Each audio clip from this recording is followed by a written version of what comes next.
I tell you, I thought teaching junior high school was a blast.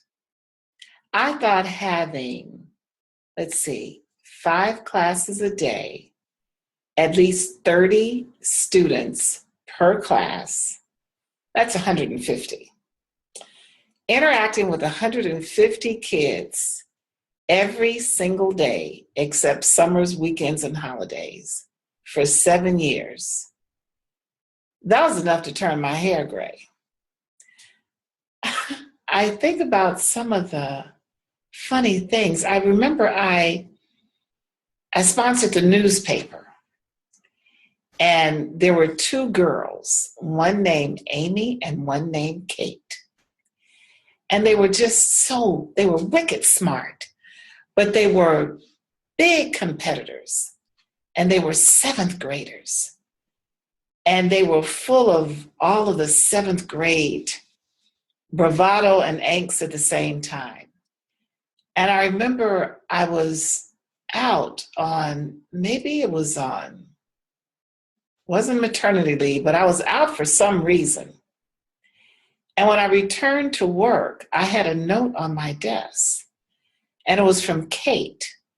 And she said, "Mrs. Hamilton, this is to inform you that I have overthrown Amy as editor of the newspaper.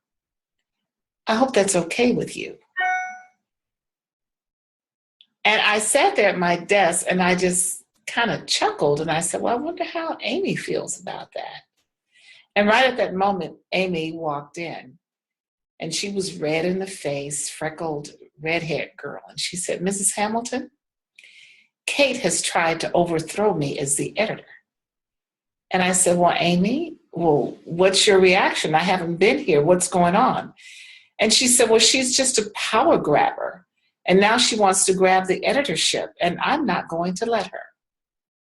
So I just wanted to let you know, Mrs. Hamilton, that Kate and I will work this thing out. And just know, I am the editor of the newspaper." She turned and she walked out. And I began to journal about these kids. And I still have some of those journal notes. But as funny as they were, none of them compared to my grandson. The other day he came over and he was just looking at me. And I said, "Kaylin, why are you looking at Mima like that?" He said, "Mima, why is your hair white?"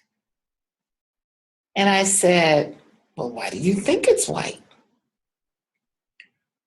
He said, "Because it's old." I said, "My hair is old?" He said, "Mm-hmm. Your hair is old hair. That's why it's gray." And of course, I can come up with a story at the flip of a switch. And I said, "Do you really want to know why my hair is white?" He said, "Yeah." I said, "Well, it's because I have this secret power." "Well, what's that, Mima?" I said, "Well, it's called wisdom power. And wise people do good things for other people. So every time I do something good, a little bit of my hair turns white."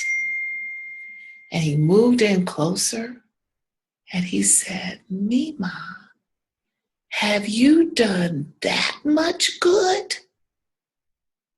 "Yeah, I have, Kaylin." "Well, when did you start?" I said, "I started when I was a little girl. I used to make cookies for my friends. I used to invite my friends over, especially the ones I knew that their parents didn't have enough money to buy what we would call little splurge snacks. When my father got paid on Fridays, we called that a splurge day. So we got to go to Ralph's and buy chocolate eclairs and other treats that we wouldn't normally have. And I would save some for my friends. So when they came over, I would get a big glass of milk for me and one for them. And we would each get 2 chocolate eclairs. I also had a tetherball in the back.